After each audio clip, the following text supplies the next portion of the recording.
Hoje estamos conversando sobre a influência da africana no Brasil e do Brasil na África. E a nossa convidada é a historiadora e pesquisadora Alinta Sara. Alinta, a gente estava falando, né, sobre meio que essa ferida que é essa comunidade afro-brasileira no continente africano. Mas uma coisa que é importante, eu acho que principalmente para os brasileiros que pouco conhecem ou nada sobre a África, é importante a gente dizer, né, que esses negros que foram aqui escravizados não era como é vendido aqui para a gente no Brasil, que eram pessoas que eram como animais, pessoas incapazes, pessoas sem nenhum conhecimento. Não. Isso não é verdade, né? Quando eles voltam para lá e reconstroem essa arquitetura, ou seja, eles dominavam a tecnologia, dominavam técnicas, eram pessoas que tinham conhecimento. Isso é importante a gente falar sobre isso. Porque, na verdade, até no Brasil, as pessoas que construíram as igrejas, as casas, são os escravos. Então, eles têm o conhecimento. Porque é uma pergunta que as pessoas me fazem. Mas como eles fizeram as casas? E meu professor falou, mas porque foram eles no Brasil que construíram essas igrejas. Foram eles que fizeram as obras. Então, eles têm um conhecimento. E não são pessoas ignorantes, como a gente quer, é muito mais complexo que isso. Pois é, porque o Brasil, né, faz questão de invisibilizar e negar, né, essa potencialidade negra. Então, assim, é importante que a gente fale sobre isso. E também, quando eles foram da África para o Brasil, eles não eram pessoas ignorantes, eles têm uma cultura e por isso que eles traziam essa cultura através da religião, da música, da dança aqui no Brasil. Então, eles têm uma cultura, uma língua que é importante. Pessoas que tinham atividades, que dominavam técnicas. Técnicas, exatamente. Sim. Então, porque isso eu acho o problema, essa visão da África como, primeiro, um país só, mas tem uma diversidade linguística, tem língua, tem cultura, tem tudo. E então, ainda tem essa visão mesmo da diáspora, seja no Caribe, que seja no Brasil, na América Latina, dessa visão da África como um mundo um pouco selvagem, não tem nada. E eu acho que é importante ver que é uma história mais complexa e tão interessante como outras histórias. Então, vamos mostrar aqui mais um trechinho de um momento. Tive a sorte de ver a Festa da Boa Morte em Cachoeira. Foi a primeira vez que eu estava indo para a Bahia para essa festa. E para mim, eu acho que eu sabia o que eu pesquisei antes, eu sabia que era a Festa da Boa Morte, mas para mim, eu só ver a festa, ver as pessoas, para mim, eu acho que representa uma forma de resistência. Eu vi na Cachoeira, porque eu me interesso por isso, essa forma de resistência do negro no Brasil, através da mistura ou dentro da religião católica, de guardar umas tradições que vêm da África. E por isso que para mim foi uma experiência incrível, porque ao mesmo tempo que era uma coisa diferente, era uma festa também que resonava, porque eu senti a África, eu senti com os tambores, eu senti a África. Então tem essa coisa da África que eu vejo na Bahia em geral, então Salvador e Cachoeira. Foi uma festa muito... Eu acho que quando fui para Salvador e para a Bahia, todo mundo falou, você não vai querer voltar. E isso mesmo, porque tem uma magia, é uma magia lá. É uma coisa incrível que não posso... Tem uma coisa mística. E essa coisa mística, eu acho que vem do povo africano. Então, quais são as suas impressões aqui do Brasil nesse trabalho que você vem fazendo aqui? O que você tem descoberto? O que tem te impressionado? O que tem te chamado a atenção? Então, é muito. Então, quando vi no. Eu sabia dessas questões raciais, mas quando vi no Brasil, conversando com as pessoas, uma coisa que eu vi era. Muitas pessoas me falaram do racismo. Então, vejo a influência negra no Brasil, é aqui, mas tem essa questão do racismo. Então, eu vi muito isso. Que as pessoas estavam se queixando do racismo. Mas também eu vi uma cultura muito interessante, que eu conheci um pouco antes de vir aqui, mas eu vi assim, uma cultura que é diversa, interessante, muito rica. E Rio de Janeiro, fiquei um tempo em Rio, fiquei um tempo em Salvador. São cidades diferentes, mas também que são muito ligadas, eu acho.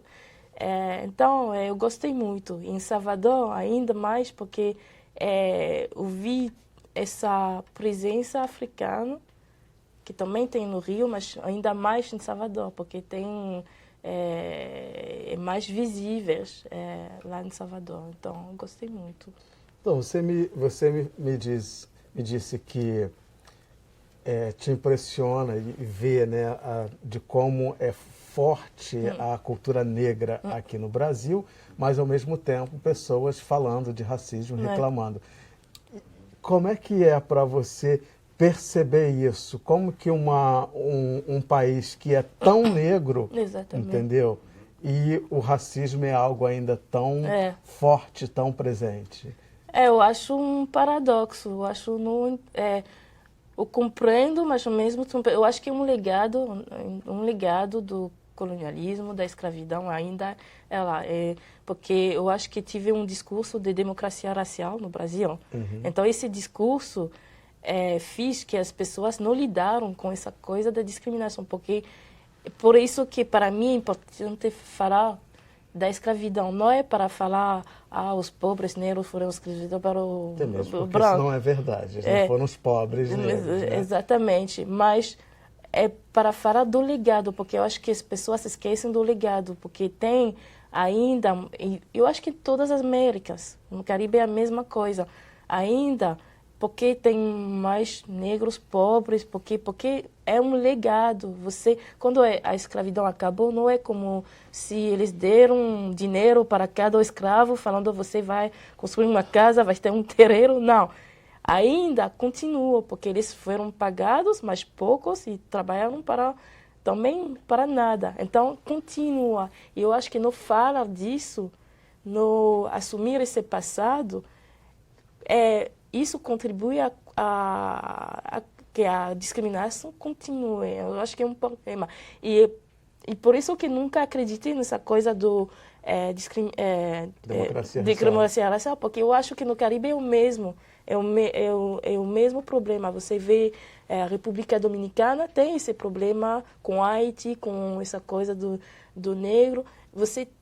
Existe ainda essa coisa, porque, na verdade, quando a escravidão acabou, por exemplo, na Martinica, os proprietários foram indenizados, eles deram dinheiro. Então, não é como se, de repente, ainda nada aconteceu. O Brasil investiu na imigração europeia. Então, tem que lidar com esse passado, tem que falar disso para mostrar que tem desigualdade e como a gente muda as coisas, como a gente faça que tem menos desigualdade. Tem que falar do passado. Eu acho que para mim é importante. Não dá para poder pegar uma borracha e apagar a história e começar daqui para frente, né? Não. Porque o que a gente vive aqui hoje é reflexo do que aconteceu lá atrás. Então, assim, discutir o racismo é fundamental para acabar com ele. E de que forma que você acha que esse teu trabalho tem contribuído nesse processo de luta contra o racismo? Então, meu trabalho no Brasil, mas eu tenho um coletivo que se chama Bucantage, que é lá na Inglaterra, e esse coletivo é sobre... Bocantás vem do crioulo e significa diálogo. Então, e eu criei esse coletivo com uma amiga que eu encontrei lá na Inglaterra durante os meus estudos, e ela é da Nigéria. E a gente começou porque a gente viu que ela foi comigo numa festa na amigos da Martinica, e ela viu, mas é interessante, lá em Londres, a gente, quando fala da cultura caribenha, é Jamaica, são os países anglófonos, porque ainda tem o colonialismo.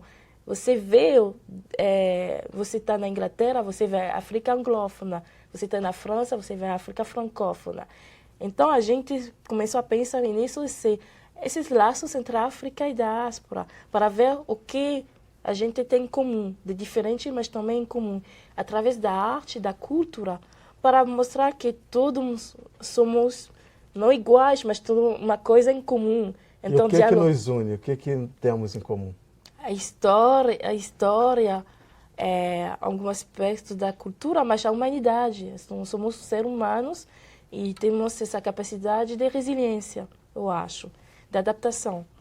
Porque se você pensa, também o africano, também a pessoa da América Latina tiveram uma colonização europeia, tiveram que falar uma outra língua, pensar um outro modo, mas também tem um pensamento, uma forma de pensar africana. Então, você se adapta, você tem que se adaptar todo o tempo. Então, tem que se reinventar o tempo todo. Reinventar todo o tempo. Esse vídeo que a gente passou da tua experiência lá nessa festa da Boa Morte, é meio que isso, né? Porque é uma mistura de religião católica com religião afro-brasileira, né? E por isso que a cultura é muito importante, porque eu acho que a cultura foi uma forma de resistência. E você vê isso, eu posso comparar com, por exemplo, na Guadalupe, você tem o Goka, que é uma música, mas também uma forma de dança que vem da escravidão, na reunião Maloia, e são formas de resistência na colonização francesa. Então, através da cultura, a gente resiste, não somos passivos. E também uma outra história, de que a gente aceita. Não, eles não aceitaram, porque isso é uma forma de resistência. Exatamente. Na verdade, é uma história construída com muita luta, né, com muita resistência, e é isso que você está fazendo, resistindo, assim sim. como todos nós. Muito obrigado Obrigada pelo teu trabalho, pelo teu empenho em recontar essa história que é tão importante e que precisa ser recontada. Muito obrigado por tudo. Obrigada. Eu conversei com a historiadora e pesquisadora Alinta Sara, e para rever essa entrevista ou qualquer outra edição do programa, basta acessar www.alerj.rj.gov.br ou cultine.com.br. Obrigado pela companhia e até o próximo encontro. Eu te espero.